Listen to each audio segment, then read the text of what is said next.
तुम्हाला जर इतरांपेक्षा वेगळं फर्निचर करायचं असेल किंवा त्यातही प्युअर सागवानीच हवं असेल तर तुम्हाला एक नाव सुचवतो. कोणतं? पित्रोडा फर्निचर, जिथं प्युअर सागवानी लाकडामध्ये देवघर, dining set, teapoy, office chair, तसंच कपाट, bed, sofa set, computer table आणि इतरही फर्निचर उपलब्ध. तसंच बजाज फायनान्स वर फर्निचर उपलब्ध. Pitroda furniture, new Tilak road, Ahmednagar. नमस्कार, नगर संघर्ष न्यूज मध्ये आपल्या सर्वांचे स्वागत. मी सागत उस्सल. पिंपळगाव माळवी येथे माजी राज्यमंत्री आमदार प्राजक्त तनपुरे यांच्या स्थानिक विकास निधीतून 11,32,57,000 रुपयाच्या विविध विकास कामाचा लोकार्पण सोहळा खासदार डॉक्टर अमोल कोल्हे यांच्या हस्ते करण्यात आला.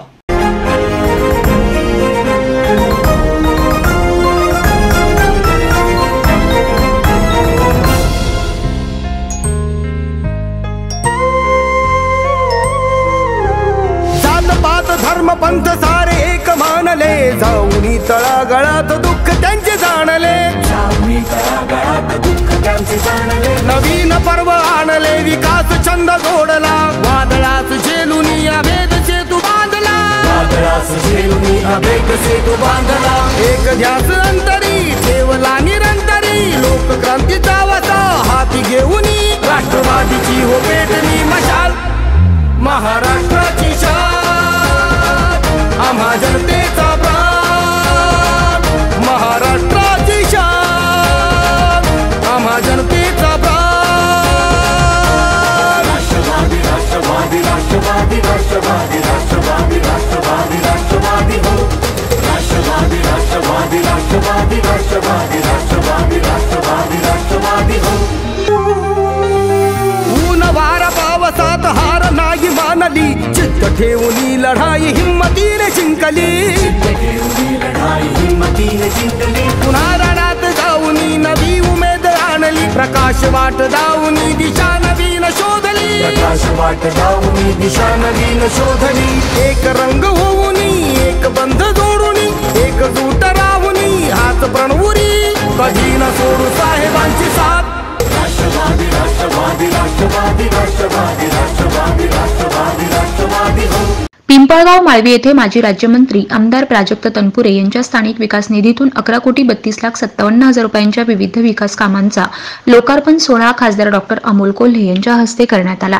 खासदार डॉक्टर अमोल कोल्हे व आमदार प्राजक्त तनपुरे यांचं पिंपळगाव माळवी येथे जंगी स्वागत करण्यात आले. फटाक्यांची आतिषबाजी, फुलांची उधळण तसेच जागोजागी महिलांनी औक्षण करून स्वागत केले. कार्यक्रमाला उशीर होऊनही मोठ्या संख्येनं ग्रामस्थ कार्यक्रमाच्या ठिकाणी थांबून होते.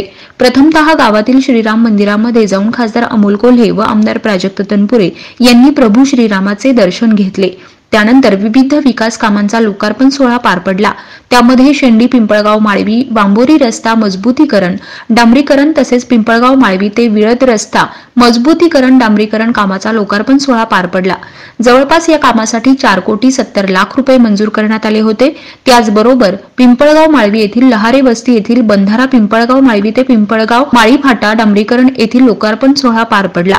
तसेच पिंपळगाव माळवी येथील 4,20,00,000 रुपये खर्चाचा सबस्टेशनचा लोकार्पण सोहळा तसेच पिंपळगाव माळवी येथील 7,00,000 रुपये खर्चाचा सावता मंदिराजवळील पुलाचा लोकार्पण सोहळा पार पडला. यावेळी खासदार डॉक्टर अमोल कोल्हे व माजी राज्यमंत्री आमदार प्राजक्त तनपुरे यांनी सरकारचा खरपूस समाचार घेतला.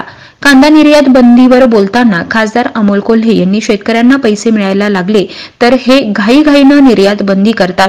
आमच्या ताटात माती काढून या भागातील लोकप्रतिनिधी साखर वाटायला येतात असा टोला डॉक्टर अमोल कोल्हे यांनी नाव न घेता खासदार डॉक्टर सुजय विखे यांना लावला. तर यापूर्वी अनेक विकास कामे करूनही मोठे कार्यक्रम घेतले नाही, परंतु आम्ही मंजूर केलेलं काम आमच्या काळातच मंजूर झाल्याचं काही जण सांगत असल्यानं उद्घाटनाचा कार्यक्रम घ्यावा लागत आहे असे माजी राज्यमंत्री आमदार प्राजक्त तनपुरे यांनी सांगितलं.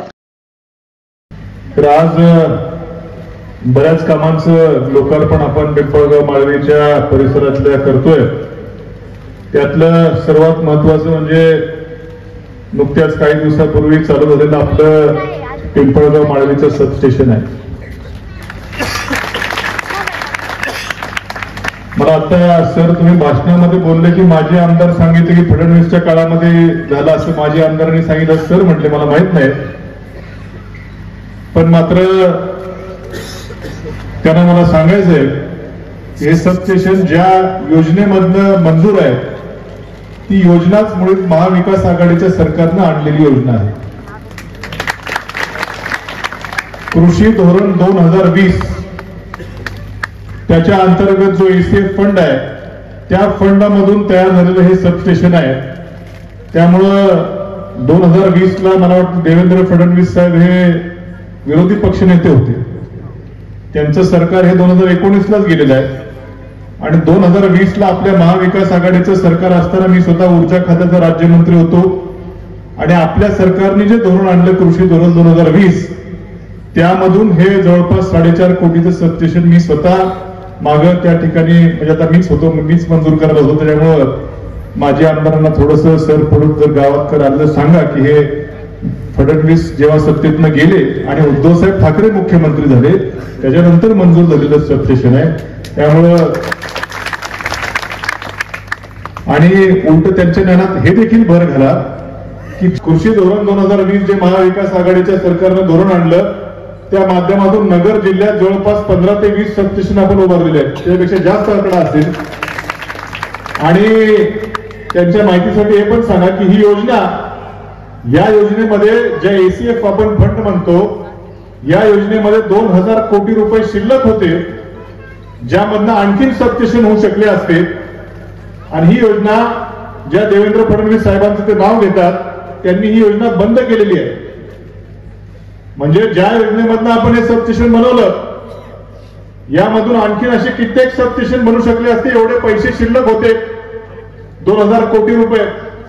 पण कुठलंही कारण नसताना देवेंद्र फडणवीस साहेब ज्या खात्याचे मंत्री आहेत त्यांनी ही योजना बंद केली. असे आणखीन बरेच सबस्टेशन होऊ शकले असते.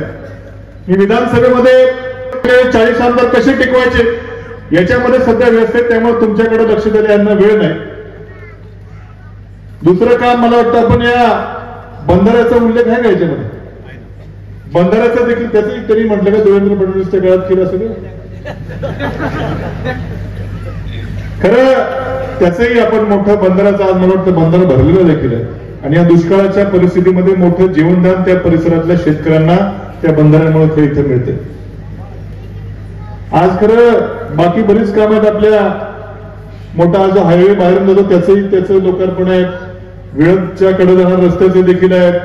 मी खरं जास्त लोकार्पण करायच्या किंवा अशा मोठ्या कार्यक्रमाच्या भानगडीत पडत नाही.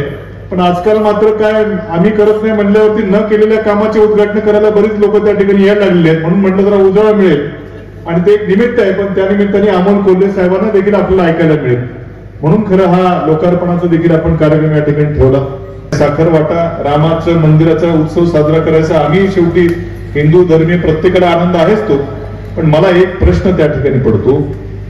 खरं सरांनी देखील उल्लेख केला आमच्या गोविंद मोकाटे साहेबांची कन्या भाग्यश्री मोकाटे किती वर्ष वय होतं बरं तिचं मला वाटतं 22 वर्ष वय. ज्यावेळेस ती जिल्हा परिषदेच्या निवडणुकीला 22 वर्षाची मुलगी सुशिक्षित मुलगी डॉक्टरकीचा अभ्यास करणारी मुलगी जिल्हा परिषदेच्या निवडणुकीला उभी राहते.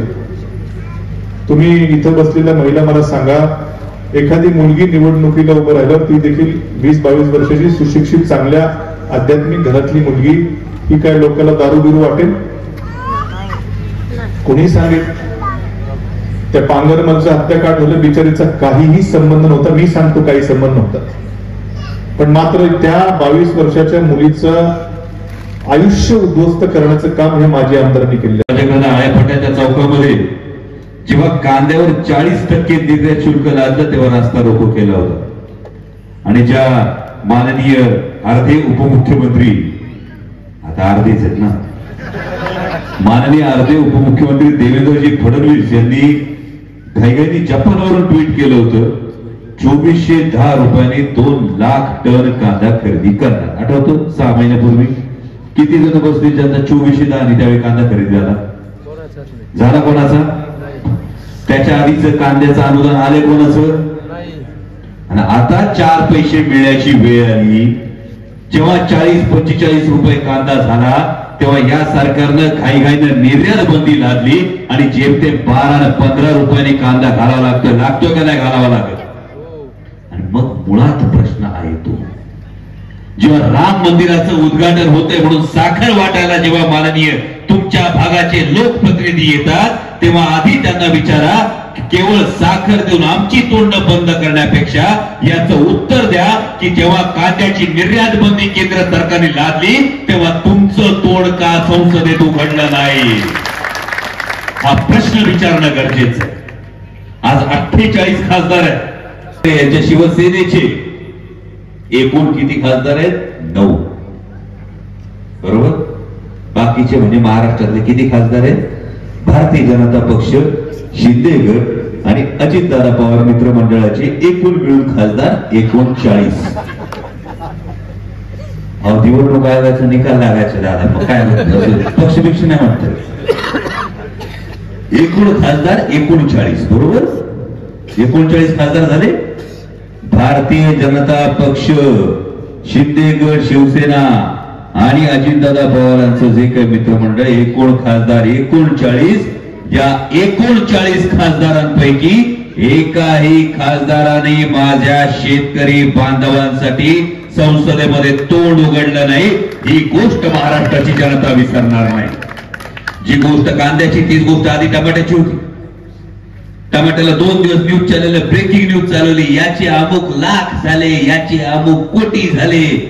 सरकारने काय केलं? घाईघाईने नेपाळवरून टमाटा मागवला. कापसाला भाव निर्माण झाले, सरकारने काय केलं? ऑस्ट्रेलियामधून कापूस मागवला. आज तुरीचा भाव काय, आज सोयाबीनचा भाव काय, आज कपाशीचा भाव काय? म्हणजे इकडे तुमच्या भावना भडकवताना निवडणुका समोर आल्यानंतर निवडणुकांमध्ये मत मागायला सांगणार आम्ही पाकिस्तानला याव करू, आम्ही पाकिस्तानला त्याव करू, आणि माझ्या कांदा उत्पादक शेतकऱ्याचं कंबरडं मोडत असताना याच भाजपच्या सरकारला पाकिस्तानचा कांदा चालतो. पाकिस्तानच्या शेतकऱ्याचं भलं केलेलं चालतं, पण तुम्हाला 4 पैसे मिळायला लागले तर हे सरकार खाईखाईनं निर्यात बंदी करतं. आणि आमच्या स्वप्नाची राख रांगोळी केल्यावर, आमच्या ताटात माती कालवल्यानंतर राम मंदिर बांधतोय म्हणून साखर वाटायला येत आहे. हा कुठला न्याय? प्रश्न विचारला पाहिजे. 10,000 लिटर समजू, ठीक. किती साखर वाटली असेल? आपला हिशोब सरळ पाहिजे. रामाच्या मंदिरात नाही, हिशोब खरा पाहिजे. किती साखर वाटली?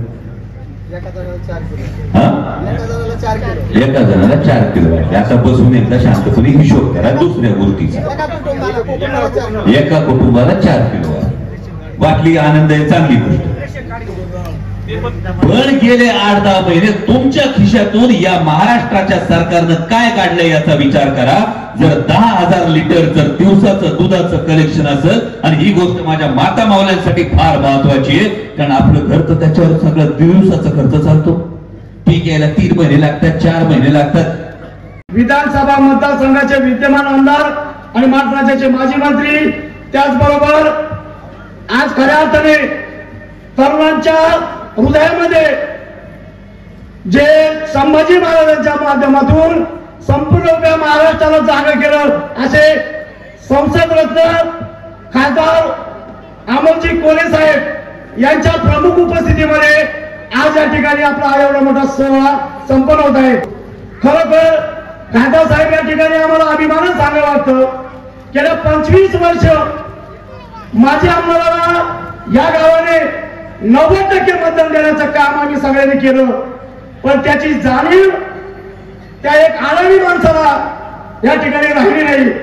त्याने या ठिकाणी फक्त लग्न, दावे, मौती, जागरण, बारसे आणि लोकांना गोडगोड बोलण्याचं काम त्या ठिकाणी केलं.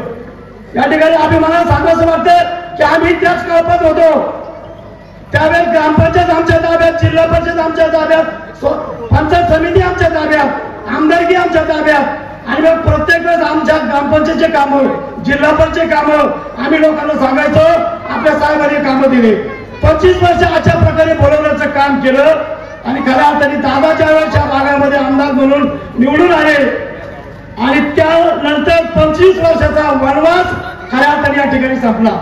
दादागिरी, गुंडगिरी करून या ठिकाणी 25 वर्ष माणसांनी राजकारण केलं. आता कालच या ठिकाणी साखर वाटण्याचा कार्यक्रम झाला. त्या कार्यक्रमात त्यांची क्लिप आली आमच्याकडे. ते आमदारांनी सांगितलं हे सगळे कामं माझे, फडणीच्या काळामध्ये सबस्टेशन मध्ये मीच मंजूर केलं.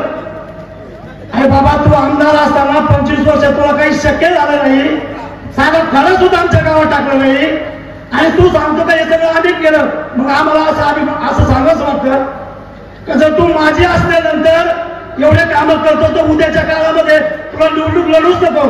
आमच्या गावात त्या परिसरात एवढे मोठे कामं जर माझी असताना होत असतील तर तू निवडणुकीचा लायकीचा नाही. मी दादा मंत्री झाल्यापासून एक 4 कामं इतके अत्यंत महत्वाचे झाले. पहिला प्रश्न दादानी आमच्या गावातील एमआयडीसी मध्ये जवळजवळ 700-800 एकर शेती एमआयडीसीने अक्वायर केल्या होत्या. त्या शेतीचे एवढं मोठं जुलमी कार्यक्रम या ठिकाणी हुकुमशाही सुरू झालेली. आज खऱ्या अर्थाने शेतकऱ्याची काय फसवणूक झाली. आज अमोल कोल्हे साहेब संसदेमध्ये सुप्रियाताई सुळे शेतकऱ्यांच्या प्रश्नासाठी भांडत होते, पण या बीजेपी सरकारने या 142 खासदारांना निलंबित केलं का तर शेतकऱ्यांचे प्रश्न त्या ठिकाणी मांडत होते. आपले खासदार तुम्ही बघितलं 4 दिवसापूर्वी आपल्या गावात साखर वाटण्याचा कार्यक्रम केला. मित्रांनो, खासदारांचं काम आहे का? मागच्या वर्षी चष्मे आणि काठे वाटवलं खासदारांनी. हे काम आहे का? एखादा प्रकल्प आणावा, एखादा उद्योग या ठिकाणी आणावा, आमच्या तरुणांना रोजगार द्यावा, हे काम खासदारच आहे. एका माणूस मंदिरात मानलाय पण गुण लागला, जो माणूस त्या माझ्या आमदारच्या सानिध्यात जाईल त्याचं वाटोळं झाल्याशिवाय कधी राहणार नाही. जिल्हा परिषदेचे माजी अर्थ आणि बांधकाम समितीचे सभापती रघुनाथ जुने यांनी वेळोवेळी या कामासाठी पाठपुरावा केला होता, त्यामुळे ग्रामस्थांनी त्यांचे आभार मानले. यावेळी महाविकास आघाडीचे नेते पदाधिकारी यांच्यासह पंचक्रोशीतील ग्रामस्थ मोठ्या संख्येने उपस्थित होते.